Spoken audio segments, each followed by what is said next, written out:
Bem-vindos ao canal Cruzeiro Sangue Azul. Se você ainda não é inscrito no canal, se inscreva aí no canal para apoiá-lo e deixe o seu like no vídeo. O Remo será o próximo adversário do Cruzeiro na terceira fase da Copa do Brasil. O sorteio foi realizado hoje na sede da CBF no Rio de Janeiro. As datas reservadas para os duelos são 20/4 ou 21/4, jogo de ida, e 11/5 ou 12/5, jogo de volta. Até o momento, o Cruzeiro já garantiu 4,67 milhões de reais em premiações pela trajetória na Copa do Brasil. E chegando nas oitavas, o Cruzeiro vai garantir mais 3 milhões de reais. Agora segue aí as últimas notícias do Cruzeiro com Samuel Venâncio. Uma semana que começa pro Cruzeiro. Aliás, a semana do Cruzeiro ela começa hoje na toca com a preparação, mas essa semana vai esticar um pouco até a outra semana, porque no dia 4 de abril tem a votação no Conselho Deliberativo e o Cruzeiro passando por este momento de definição da SAF, da compra por parte de Ronaldo Fenômeno. Então, uma semana importantíssima. Só para o torcedor ficar sabendo de todos os detalhes. Trabalho na toca pensando na final. Treino hoje, amanhã, quarta, quinta e sexta. Aí o Pessolano vai definir a melhor formação. Quinta-feira tem reunião com conselheiros no Barro Preto. E esta reunião, a promessa é de que Cruzeiro, XP Investimentos e o time do Ronaldo coloquem na mesa tudo o que aconteceu até agora para que os conselheiros possam tomar a melhor decisão na segunda-feira. Então, cláusulas de proteção à associação, neste contrato definitivo que pode ser assinado pelo Ronaldo, contrato que está sendo redigido, diferentemente de aquele contrato preliminar, aquela minuta preliminar, é a promessa de todos os envolvidos, colocar na mesa o que o Cruzeiro recebeu realmente de proposta, a escolha pela oferta feita pelo Ronaldo, enfim, é uma semana muito importante quanto a esta definição da Sociedade Anônima do Futebol.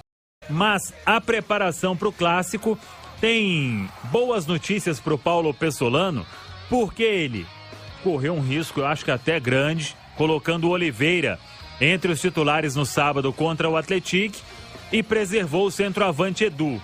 Nem o Edu, nem o Oliveira, eles não levaram o terceiro cartão amarelo, então tá muito à vontade o Paulo Pessolano. Agora, Panzi, o que me chamou a atenção na fala do Pessolano, na entrevista, é que ele disse que não é adepto daquela frase final se joga, final se ganha, independentemente do jeito de atuar. O Pessolano disse o seguinte: para ganhar uma final tem que jogar, e ele quer jogar diante do Atlético, assim como foi a primeira amostra do Cruzeiro no Clássico, naquela derrota, mas o Cruzeiro fez um bom jogo e a ideia agora, claro que tendo uma partida apenas, uma ou outra estratégia pode ser diferente, mas ele quer manter o que ele fez naquele primeiro Clássico e o que vem fazendo com o Cruzeiro neste início de temporada, hein, Panzi? Fala, Samuel, um abraço pra você. O Pessolano tá coberto de razão, né? O futebol, ele tem algumas frases prontas já de há muito tempo, né? Essa é uma delas. Final não se joga, se ganha. Tá, mas pra ganhar você tem que jogar, cara. Vai jogar mal pra você ver se você vai ganhar. Você pode ficar até ali naquela retranca, goleiro fazendo milagre de tudo quanto é jeito, segurando o jogo. Mas você vai estar jogando. E vai ter que ir pros pênaltis. Não deixa de ser uma estratégia, você tem que jogar, não adianta. E não precisa abrir mão do estilo de jogo, ele mostrou isso no jogo na partida da primeira fase. É claro que o Cruzeiro foi um time mais cauteloso, mas em momento algum abriu mão de incomodar, de atacar, tanto que saiu na frente, fez 1-0. E a importância, né, de ter rodado esse elenco do Cruzeiro até achar os 11 ideais. E aí eu acho que o meio de campo, que é o coração de qualquer equipe, passou por esse rodízio, né? Ele foi tateando até encontrar o Canezinho, que para mim é o jogador mais importante do meio de campo do Cruzeiro. Não quer dizer que ele seja o melhor, mas é aquele cara que, se individualmente não é um jogador absurdo, talvez não tenha mercado numa Série A, mas coletivamente ele se encaixou muito. Porque diferente do Machado, do Adriano, do João Paulo, o Canezinho, ele é o cara que consegue fazer as duas coisas no meio de campo, jogar com e sem a bola no mesmo nível. O João Paulo com a bola é muito bom, sem a bola às vezes deixa a desejar. Tanto que no Clássico o Pessolano abriu mão dele. Machado e Adriano sem a bola são bons jogadores, mas quando tem a bola deixam a desejar. o Canessim mantém o nível. Por isso, hoje, ele é um titular absoluto desse meio de campo do Cruzeiro, independentemente do adversário. Então, ele é uma peça de equilíbrio nesse meio de campo. Lá na frente, também a importância de rodar o elenco.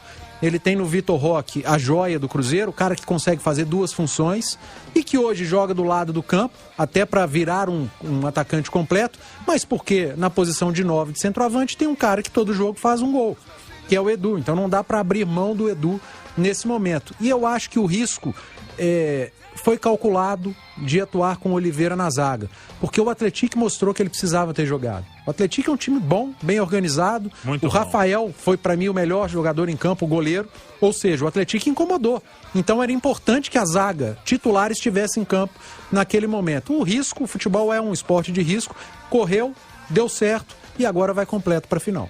Pois é, o Alexandre Simões, o Panzi destacou aí essa rodagem que fez o Pessolano e agora realmente tem um time base, porque já também, depois da final do Campeonato Estadual, já começa a Série B do Campeonato Brasileiro. O Cruzeiro está se movimentando para dar uma encorpada no elenco, mas hoje, por exemplo, claro que o Pessolano pode ter alguma estratégia diferente, uma alteração diferente, como no primeiro clássico, por exemplo, ele deixou o João Paulo fora.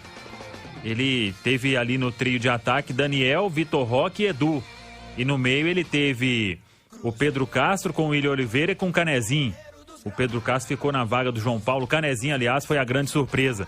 Então ele vai tendo uma base montada e não deve fugir disso, pensando no duelo de sábado contra o Atlético. Sim, Samuel. E eu vejo que esse, não só pela atuação no Clássico, mas pelo equilíbrio que o time tem, principalmente se a gente for levar em consideração que o Cruzeiro vai enfrentar um adversário superior tecnicamente, eu vejo esse como o meio de campo mais equilibrado do Cruzeiro. O William Oliveira com o Pedro Castro e o Canezinho. Aí eles fizeram realmente um grande clássico. E outro ponto também que essa partida tem e que naquele não foi possível, o Vagninho não pôde jogar, estava machucado, não era isso? Sim, estava. Aí que entrou o Daniel Júnior, que foi até uma surpresa também, né? Outra surpresa, ele ter dois garotos abertos no lado do campo.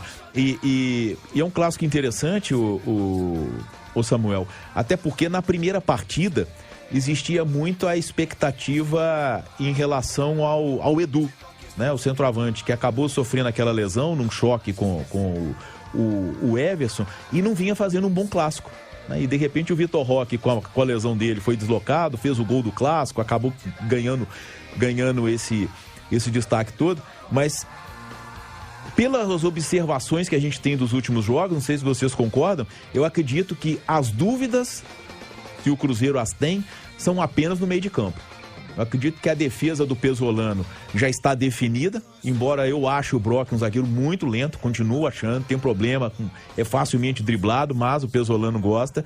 E o ataque também, eu acho que é Vitor Roque com o Edu e o Vagninho. Então eu acho que talvez a indefinição, se ela existir, é justamente na formação desse meio de campo. E aí seria Pedro Castro ou João Paulo outra vez? Eu acho que sim. Canecinho e William Oliveira eu não vejo fora desse time. Não. Eu não vejo o João também fora. Aí passa pelo que o Simões falou, pelo adversário ser mais qualificado. E pela intensidade. Isso, e por o Pedro Castro conseguir ser melhor que o João Paulo sem a bola. E o Cruzeiro precisa ter essa preocupação de uma recomposição, porque o adversário é melhor. É o simples fato, eu acho que a dúvida é essa. Isso. E tem outra coisa, né, o Panzi? Tudo leva a crer que o Atlético terá o quadrado no meio, né? Alan, Jair, Zarate e Nacho. Sim. Então terá um meio mais povoado. Por mais que o Zarate possa fazer o lado direito, alguma coisa, eu acredito que vai ter esse quadrado. E aí o meio de campo vira uma disputa muito importante. Não sei nem se pode ter Pedro Castro e João Paulo abrindo mão do Vagninho. Pode ser uma possibilidade também. É, verdade. Vamos ver. Você está colocando bons temas para ao longo da semana, porque a semana vai render e vai render muito. A preparação para o clássico começou hoje na Toca. Teve a reapresentação, aquele trabalho regenerativo para quem atuou a maior parte do jogo de sábado contra o Atlético, e o restante foi para um trabalho no campo com o técnico Paulo Pessolano. Felipe Machado, volante, ele fez treino regenerativo. O Machado deixou o campo com muita dificuldade, mancando bastante. Em um lance no segundo tempo, foi dar um carrinho acabou tendo uma entorse no tornozelo e vai ser reavaliado para voltar aos treinos, depende da evolução do quadro de dor ao longo da semana. De qualquer forma, é jogador reserva no elenco do técnico Paulo Pessolano. Por falar em elenco, o Cruzeiro segue no mercado. Neto Moura, volante, 25 anos, um nome que a Itatiaia antecipou, é aguardado nesta semana em Belo Horizonte. Eu até falei com o Juninho Antunes, que é o diretor de futebol do Mirassol, confirmou que está tudo certo. O Neto Moura chega por empréstimo até o final da temporada e com opção do Cruzeiro ficar com o atleta em definitivo. O Caio Dantas, aquela situação que a gente já informou, ele não fica no Cruzeiro, teve uma lesão muscular constatada e um período maior de recuperação. Então o Cruzeiro tem um Rafael Silva, que veio do futebol chinês, pode fazer também a função de centroavante. Vamos ver se vai buscar um outro no mercado. Edu Panzi. Saíram Maicon e Sidney. O Cruzeiro tem hoje o Brock com um contrato até maio a princípio, podendo ou não renovar. Oliveira, Matheus Silva está sendo pouco relacionado, Wagner e os garotos. Tem o Giovanni Jesus, que pode atuar na zaga, Paulo e o Everton. Buscaria mais um zagueiro experiente no mercado, Pan? Eu tentaria, Samuel. Eu sei da dificuldade financeira do Cruzeiro, eu sei que os reforços precisam se adequar a esse momento que o clube vive, né, financeiramente, mas eu tentaria sim ir ao mercado, de preferência um zagueiro mais experiente, porque é uma temporada longa, jogos muito encavalados, né, por conta da Copa do Mundo ao final do ano, o Cruzeiro tentando aí as suas classificações na Copa do Brasil, e eu acho que tem um cara mais experiente ali no setor defensivo, até para suprir essas saídas de dois experientes, seria importante. E você falou aí dos jogadores que têm sido pouco utilizados, até isso me passa a impressão talvez de uma confiança menor nesses atletas por parte do treinador. Com certeza, eu acho que isso vale muito pro Matheus Silva, que teve até algumas chances, mas nos últimos jogos sequer sendo relacionado. Você, Alexandre Simões, além da zaga, algum outro setor para o Cruzeiro reforçar? Essa beirada aí que tá difícil de achar um nome. Pois é, o lado de campo, né, o Samuel, é muito importante, até porque a saída do Thiago abre uma carência ali no comando do ataque. Tem o Edu e o Vitor Roque. Sigo dizendo, o Vitor Roque é jogador de referência, jogador de área. Eu acho que é onde ele se dá melhor e os gols dele provam disso. O gol que ele fez contra o gol que ele fez mesmo contra o Atlético no sábado, né? É gol do centroavante. Aquele cara que tá ali, bobeou, ele coloca pra dentro. Então, fracassou a vinda do Caio Dantas, né? Que seria esse substituto do Edu. Eu acho que a beirada de campo o Cruzeiro precisa também, mas vejo a zaga até como mais urgência hoje do que a beirada de campo. Pois é, e ao longo da Série B tem suspensão, tem tudo mais.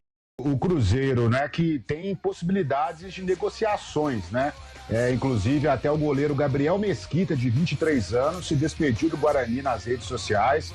Está a caminho da Toca da Raposa, aguardado ainda nesta segunda-feira para fazer exames e ser aquele terceiro goleiro, né? Já que o Gabriel Brazão passou por uma cirurgia no joelho esquerdo e ainda não tem previsão de retorno. Por isso o Cruzeiro se reforçando no setor, e tem a questão também do Neto Moura, meia do Mirassol, e o Cruzeiro aí está próximo de fazer também a confirmação, mais um jogador pensando na Série B. Lembrando que o Cruzeiro promete resolver a situação no registro de atletas, né, já que tomou uma punição judicial por causa de um não pagamento ao Atlético do Acre. Então o Cruzeiro já promete fazer esse pagamento para ter esses jogadores em condições para a disputa do Campeonato Brasileiro da Série B. E a Raposa segue a sua preparação buscando esse título mineiro, que será tão importante também para este início de trabalho. Lembrando que Ronaldo Fenômeno já está com as malas prontas para vir para Belo Horizonte mais uma vez para acompanhar o Cruzeiro na grande decisão do estadual.